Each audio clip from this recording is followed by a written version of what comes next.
Videos on the Scruffy-Looking Nerf Hoarder channel are intended for audiences of 13 and above.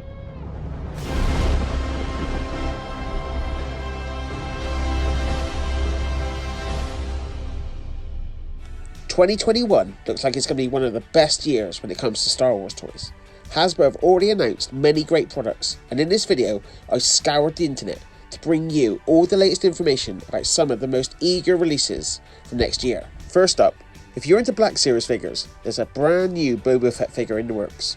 I know what you're thinking. There's already like 100 of those being released. But this will be the first new sculpt since the Boba figure that was released back in 2014. I found this amazing video on the Pixologic ZBrush YouTube page. It shows the developers talking about this figure, the Black Series Mandalorian helmet, which I'll talk about later in this video, and some other Star Wars toys that will be coming out later this year. I've put a link to the video in the description. I've put some of the highlights in this video. Enjoy. Does his helmet come off? It is glued on this figure. Yeah. Yes, it is a separate piece though, so there is a head under there. So we'll just. Someone wants to know. Someone wants to know. Did you make the backpack rocket shoot? Yes, it doesn't shoot. It is separate.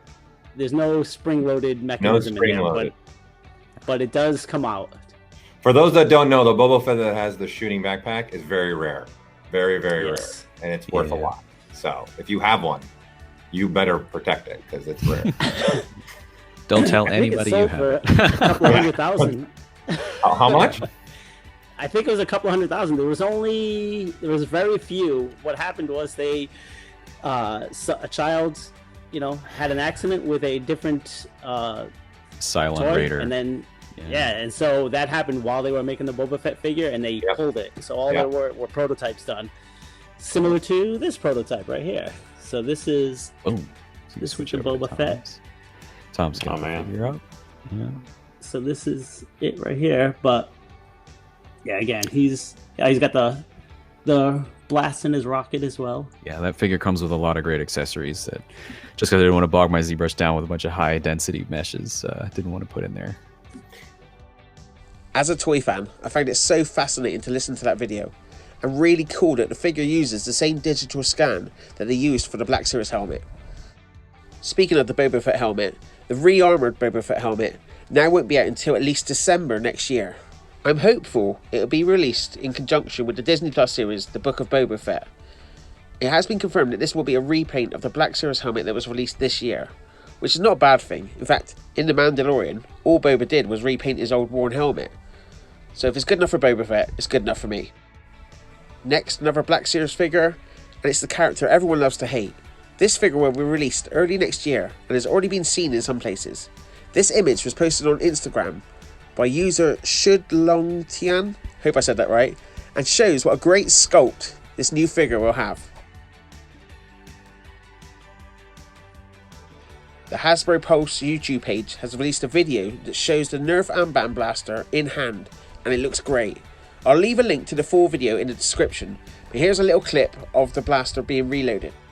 This is that collar Justin was talking about. Basically, you put your hand on this whole detail right here, you slide it all the way forward, and this breech pops open. Then you load a dart, close it up, slide this piece all the way back. Just did a really good job fitting the mech in this thing. This whole stock right here is full of piston. So there's a big old piston in this thing. So Mike, I know you spent a ton of time working on the deco and getting it exactly right. And you just told me last week they actually, for the weather deco, you did some hand painting to make this happen. Tell me about that.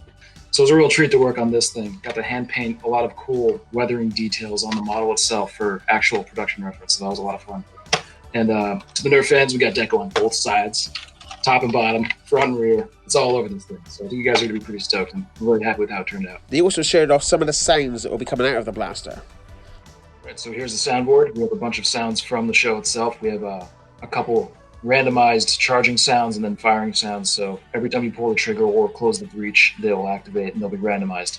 So here are the charge up sounds. And this is after you close the breech and are ready to shoot. That one's my favorite. And then the firing.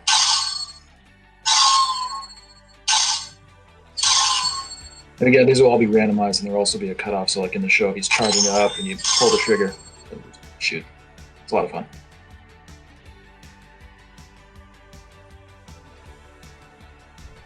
More details have been announced about the Force FX Elite Darksaber on StarWars.com. The article called 5 Illuminating Facts about the making of HASBRO'S A Force FX Elite Darksaber confirms it will have a metal hilt and come with a rechargeable battery. I'll put a link to this article in the description of this video. The video I talked about earlier on the Pixologic ZBrush page also showed the first look at the Black Series Mandalorian helmet. We can, there it is. Put it in, and then we bring it around the office, and we find people with the biggest heads, and we just see if it fits them. And that's kind of the goal. That's only half joking. But yeah, that's wow, the goal. Looks great. We want to make it as accessible to everyone as possible. So that's what this is, and we go in and test it out and see how it goes. But then what we have here is this is a early sample, production sample. So this is the finish that we're getting on this helmet, and yeah, it's pretty close to what's in the show. Our designer on this was Sam Smith, and he really went through a lot of trouble to make sure we try and get that finish, because that metallic paint is very tricky, and that's, it lived somewhere between, vac metal and a metallic spray paint, so we had to kind of dial in exactly what that finish was, which I think it came out really well. Well, if I'm not mistaken, this is a vac metal finish. It is, with an overspray on it. If I'm wrong, Sam, and it's what, ABS? And it's made from ABS? What's the actual material? Yes. Yep. ABS for the most part. And what did you print? What did you print the other one on? What printer did you? Do you know what printer was? I think it's in SLA 7000. I think. Okay. I think. Yeah. Anyway, but yeah, this is again, you can see I don't have batteries in this one, but I don't know how well you can see, because we do have lights that would light up the inside of that. Yeah. Wow, it's awesome. So, but yeah, it's a gorgeous. Tom, they want you to put it on. Tom, they want you to put it on. Absolutely. Hold on. Are you gonna do it? Now you can never take it off. You know that, right? That was a trick. We can still hear you in it. Just keep it on. We can still hear you. I'll keep it on. That's the best mask for the outbreak right now. Hey, that's a good mask. There you go. I actually saw someone wearing one of our Boba Fett helmets as a mask. Nice. It's crazy. Yeah. Well, yeah, it fits great. It looks like it moves good. Yeah. Yep.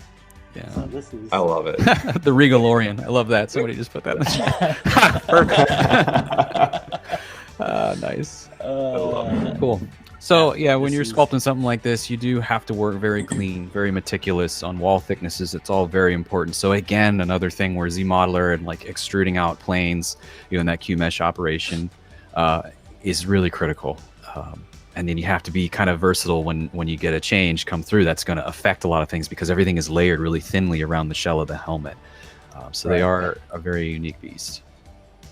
And then someone was asking the beveling around the edging to get, a soft beveling edge. Were you guys using Z-Modeler for that, or it was just a simple divide up and smooth the edges to get a little beveling around? I would imagine Z-Modeler was. You're talking about these ear pieces here? No, or just around any of the edges. They have a little bit of bevel on them. Yeah. I would imagine Z-Modeler is the way you want to go. Again, that's the beauty of ZBrush, is the versatility of it. You could approach it anyway, and many of us do. We all use different techniques, and it's the ends justify the means. Yeah. So also this is a check model back from HFE as well. So they a lot of times will take a lot of our super sharp edges and give them a little bit of a bevel, just again for a safety thing. So we may have sent this to them with really sharp edges, and they kind of gave it a little bevel. The helmet really is looking amazing. What toys are you most looking forward to in 2021? Let me know in the comments below. And before you head off to pre-order everything, please give this video a like. Not for me, but for the YouTube algorithm. And until next time, may the foam flinging force be with you. Greetings, Exalted One. As a token of my goodwill, I present to you these two videos. Both are about Star Wars weapons and will serve you well. Until next time, may the foam flinging force be with you.